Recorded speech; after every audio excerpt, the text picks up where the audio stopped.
Hi guys, welcome back to the Horde. Let's see what we got here. Battery's all charged. Still can't figure out how to fix the clock. So it's about 2:45. It is March 15th, Saturday, and it's 8.1 degrees centigrade and 46 degrees Fahrenheit. And welcome to another week at the Horde. Let's see.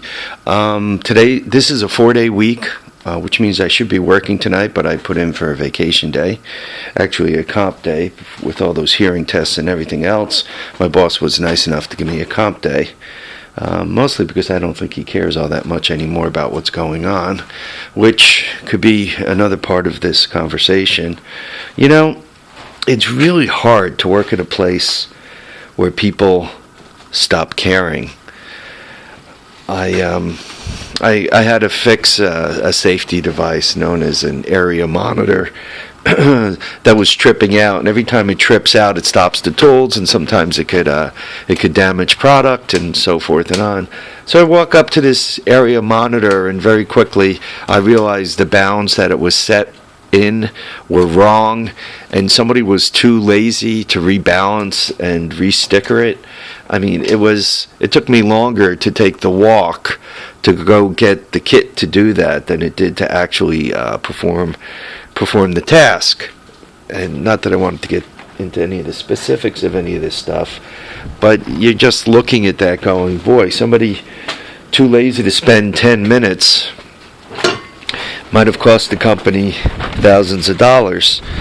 Now, I'm not madly in love with the company for some of the stunts they're pulling, but I believe as long as I'm going to take their money, I should do a good job on whatever there is that needs to be done. Sorry about the wind, and sorry if my voice is a little hoarse. I just woke up. So, greeting me as I was getting ready to go to work, I step outside, and lo and behold, this is what I'm greeted by. And I don't know how many of you work night shift, but the problem is when you're greeted with something like this, now obviously you got to change it, but more than changing it, you got to get it fixed or figure out what's wrong with it and fix it yourself. I mean, which, not hard, none of this is hard, but you're trying to do this in between getting a reasonable amount of sleep and, getting the car in a safe mode, right? Don't want to leave a car jacked up with piano students coming and going. That's not the smartest idea. So I let it sit until today, when I figured I'd wake up a little early from my nap and get around to fixing it. Now the next thing I'm looking for is my jack. I have one of those Harbor Freight jacks, the aluminum ones. I like that kind a lot because it's light. It's easy to pick up, and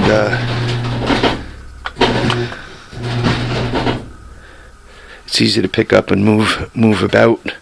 So I like that kind. It's just I'm not seeing it in all its normal hiding places. I didn't see it in the upper garage, and to be honest, I don't see it down here anywhere. So anyway, back to work.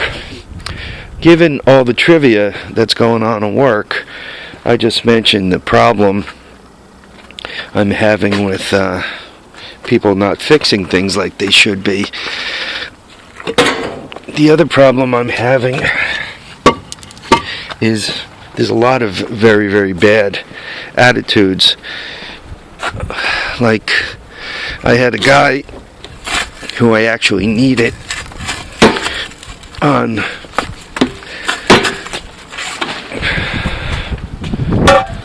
Thursday night who decided to call out, didn't come to work. So I quizzed him last night about why he wasn't there, and he thought it was funny. So he kind of, quasi laughed at me, which really didn't make me very happy, because theoretically he's a friend, and not only that, he works for me. I supervise him. And he said, my wife was driving me to work. He and his wife share a car, and he forgot his computer. So when he told his wife, they had to go back and get the computer, because that's what we work on all night. You use a computer all night long, tracking tools and putting comments in, and dealing with such things. She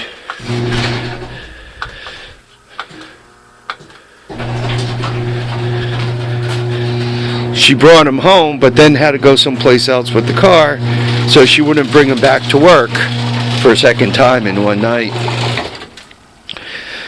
Anyway, she did her appointment, and I guess she got home around 11 o'clock. And I said, well, when she got home at 11 o'clock, why didn't she bring you into work? And his response was, well, I had gotten comfortable, so I figured the heck with it. I didn't want to come to work. I just took the night off. Well, it turns out Thursday night was a very busy night, and I really kind of needed him. And guys, I could goof off with the best of goof-offs. I mean, 30-something years at the company, could be a real expert at goofing off. I could be a real expert at doing government jobs. I can be the best at, looking at the sky, surfing the internet, making plans, balancing my book, running my retirement numbers, watching streaming, webcasting, TV, whatever. I'm an expert at that. But when there's work to do, and you're with an equipment engineering / maintenance department, you should do it. There shouldn't be any question. You should do it. And if you're going to take the man's money, if you're going to take money from somebody, you should come to work. And I'm not asking you to leap tall buildings or do anything crazy, but if you're going to take the money, you should show up to work and do the job. They may close my division. They may sell me. And that's okay, right? Companies do that. They're in the business of watching out for shareholders. They're not necessarily in the business of watching out for Harvey or any of the rest of anyone else out there, right? Their job is to make money for shareholders. But once again, that doesn't mean that when they pay you, you should duck your job. My boss is really good to me. He treats me well. So I really hate to disparage him. But I can't believe he let the guy get a free pass on this. And then obviously when he comes in and tells me that he basically didn't come to work because he didn't feel like it, and there's no penalty for him, that doesn't turn me into much of a happy camper. If anything, it makes me very, very cranky. He also copped a bit of an attitude about, yeah, I wasn't here, and what are you going to do about it? And the way he acted, my response was, hey, listen here. If you want trouble, I'll put in my retirement papers right this second, and you can own this entire mess from here on. Because one of his things is he's feeling that whenever I take a vacation day and he has to cover, that he's being abused, that he's being forced to work at a level he's not being paid for, which is why he's playing a lot of these vacation games and other games he's playing. Anyway, folks, I have to end this video because, as you can see, I'm not putting my hands on my lightweight jack. I see my heavy jack. This is one of those Sears guys that I picked up a while ago, but it's heavy as hell. Yeah, I'm not quite sure where the small one is hiding. I really do like that kind, but I'm not laying my hands on it, and I don't want to spend an hour looking for it, so I have to grab what I can find and get rolling.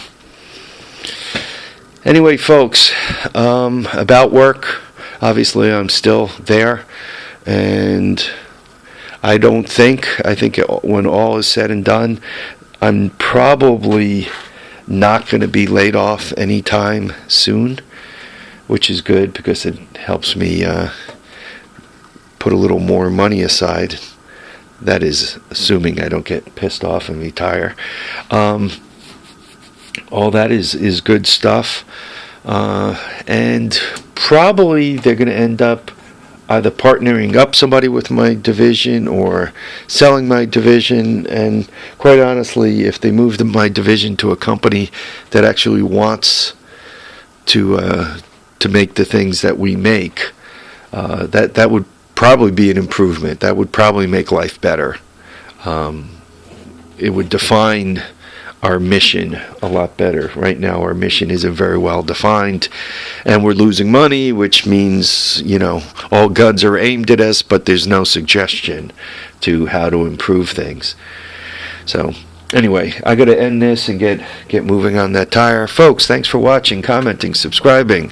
Remember, keep your feet, your tracks, your tires down, your head, your handlebars, your steering wheel up. Live, love, and have a good time, and we'll catch you on the next episode of The Horde, which will be shortly. Bye now.